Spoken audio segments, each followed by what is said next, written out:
I had a guest actually come on this podcast before Jimmy Carr. Jimmy Carr was on 2 weeks ago, and we had a great conversation about happiness and the nature of happiness. And the guest before Jimmy Carr wrote in my diary, which is a tradition we have now, where all the guests that come on write a question for the next guest. So there is a question in there for you. But the guest wrote a question which changed his life, which is, are you happy? And from reading your work and understanding your position on happiness and it not being the thing to aim for, which really struck me, because I thought, I thought life was the North Star of our lives was to try and be happy. Mm-hmm. I guess my question is, I was going to ask you that question. Aim to be good and pray for happiness. So the question is pretty much that is, what is a better question for me to ask you if I'm checking in on you? Because we asked that question with good intentions. Are you happy? What's a better question for me to ask Jordan Peterson? How are you doing? How are you doing? How are you doing?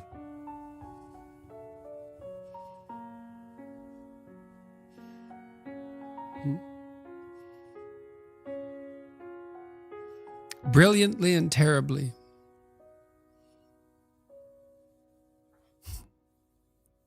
That's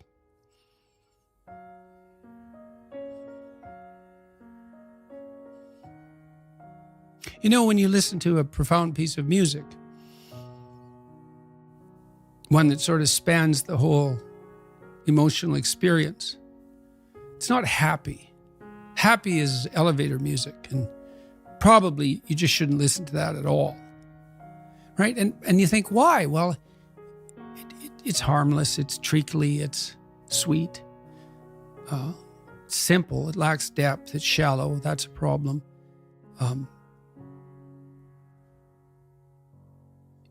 It doesn't have that deep sense of awe and horror, I would say, that is characteristic of the best of all music. You listen to some simple music, so-called. Hank Williams is a good example. The blues cowboy from the 50s who died of alcoholism when he was 27 and whose voice sounds like an 80-year-old man. Simple melody, but there's nothing simple in the song and in the voice. It's deep, it's like the blues. It's like black blues in the States from the 20s, and this was certainly influenced by that tradition.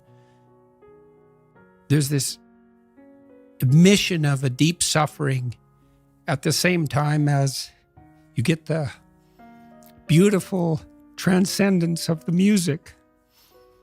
And that's meaning, that's awful in the most fundamental sense, but you need an antidote to suffering, and it has to be deep. And deep moves you tectonically, and it's not a trivial thing. But that's better than happiness. And maybe if you're lucky while you're pursuing that and while you're immersed in it, you get to be happy, and you should fall on your knees and be grateful for that when it happens. It's a gift. It really is a gift. And it comes upon you unexpectedly, your happiness, But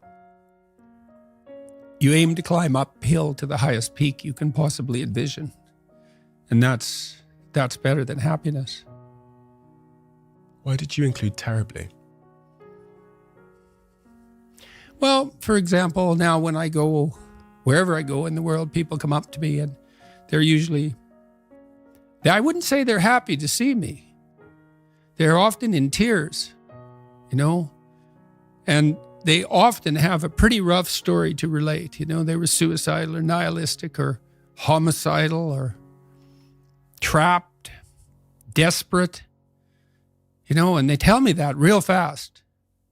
And then they say, I've overcome that to a large degree, and thank you for that. And you think, well, that's really something to have that happen over and over.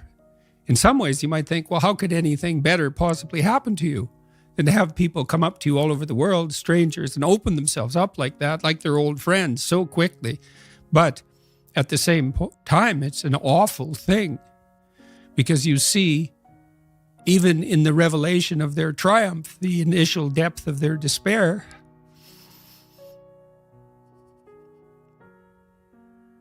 So I wouldn't change that.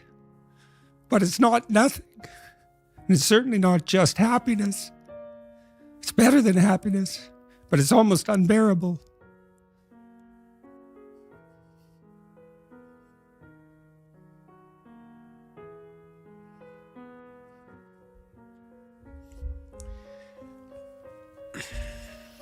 God, tears again. It's been quite a 2 weeks in the UK. It's been amazing. It's been amazing. Such a great country, this country. Such a profound place. And it was so wonderful to see Cambridge and Oxford and to be welcomed by the students. And I saw the queues around the block and the reaction you got. I watched the talk in Cambridge, and it was so wonderful to see, because I know that you don't do what you do for credit. That kind of seems to be the antithesis of the pursuing your truth and doing it in the cause of truth. But it was so wonderful to see someone that I know has had such a profound impact on so many be received in such a way. We have a closing tradition. Okay. One of the, I don't normally do this, but one of the really great CEOs in our country, a young guy, has built a multi-billion-dollar company, really great guy, sat here yesterday, and I actually told him for the first time who he was writing the question for, and I couldn't believe his face. Oh my God, that's the one person I want to have dinner with. This is probably the most successful young person in our country. And so he knew who he was writing the question for. So the question that the previous guest wrote is, why do you do what you do? to see what will happen. Some programs you cannot predict, right? You cannot predict how they're going to end. You have to run them. Well, I believe that truth will save the world. I believe that. So you speak truthfully and you watch what happens and you take your consequences, and maybe you hope and have some faith that in the final analysis, things will work out in your favor, but perhaps they will and perhaps they won't. But that's faith, eh? That's faith. Faith isn't believing in things you regard as ridiculous, sacrificing your intellect. It's a decision, Will truth, beauty, and love save the world? Well, you can find out.